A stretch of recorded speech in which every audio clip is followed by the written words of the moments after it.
నేడు ఫోన్ ట్యాపింగ్పై తెలంగాణ హైకోర్టులో విచారణ జరగనుంది. ప్రభాకర్ రావు బెయిల్ పిటిషన్పై విచారించనుంది. ఫోన్ ట్యాపింగ్ కేసులో నిందితుడైన ఎస్ఐబి మాజీ చీఫ్ ప్రభాకర్ రావు ముందస్తు బెయిల్ కోరుతూ హైకోర్టును ఆశ్రయించారు. తాను ఏ తప్పు చేయలేదని, ఈ కేసులో తనను అక్రమంగా ఇరికించారని తెలిపారు.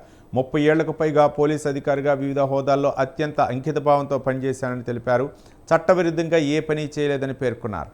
తాను క్యాన్సర్తో పాటు కోవిడ్ కారణంగా గొంతు, ఊపిరితిత్తులకు సోకిన ఇన్ఫెక్షన్తో బాధపడుతున్నానని ప్రభాకర్ రావు తెలిపారు.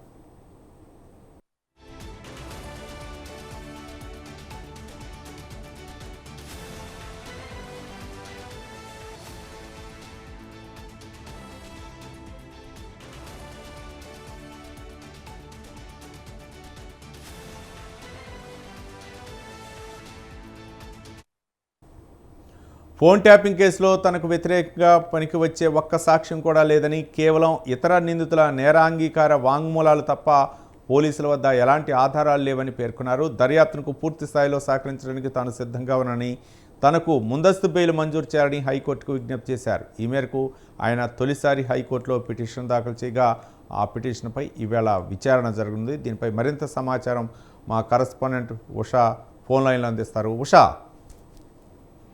రవి, ఫోన్ ట్యాపింగ్ వ్యవహారంలో మొట్టమొదటిసారిగా ఎస్ఐబి మాజీ చీఫ్ ప్రభాకర్ రావు హైకోర్టుని ఆశ్రయించారు. హైకోర్టులో పిటిషన్ ముందస్తు బెయిల్ కి సంబంధించి పిటిషన్ కూడా దాఖలు చేసుకున్నారు. ప్రభాకర్ రావు బెయిల్ పిటిషన్ పై విచారణ ఇవాళ జరగనుంది. ఫోన్ ట్యాపింగ్ కేసులో నిందితుడైనటువంటి ప్రభాకర్ రావు ఏ తప్పు తను చేయలేదని, ఈ కేసులో తనను అక్రమంగా ఇరికించారని తెలిపారు. గత 30 ఏళ్లుగా పోలీస్ డిపార్ట్మెంట్ లో ఉంటూ వివిధ హోదాల్లో అత్యంత అంకిత భావంతో పనిచేశానని, చట్టవిరుద్ధంగా ఏ పని చేయలేదని పేర్కొన్నారు. తాను క్యాన్సర్ తో పాటు కోవిడ్ కారణంగా వచ్చినటువంటి గొంతు నొప్పి, ఊపిరితిత్తులు ఇన్ఫెక్షన్ తో బాధపడుతున్నానని పేర్కొన్నారు. ఫోన్ ట్యాపింగ్ కేసులో తనకు వ్యతిరేకంగా ఎలాంటి సాక్ష్యాలను కూడా ప్రభుత్వం సేకరించలేదు, పోలీసులు సేకరించలేదు అన్న కోణంలో కూడా నేరాంగీకారాన్ని వాంగ్మూలాల రూపంలో తప్ప పోలీసుల వద్ద ఎలాంటి ఆధారాలు లేవని, తన మీద నిరాధారమైనటువంటి ఆరోపణలన్నీ చేస్తున్నారు. దర్యాప్తునకు పూర్తి స్థాయిలో సహకరించడానికి తాను సిద్ధంగా ఉన్నానని, తనకు ముందస్తు బెయిల్ మంజూరు చేయాలని మొత్తం కూడా ఇవన్నీ కూడా పొందుపరుస్తూ హైకోర్టులో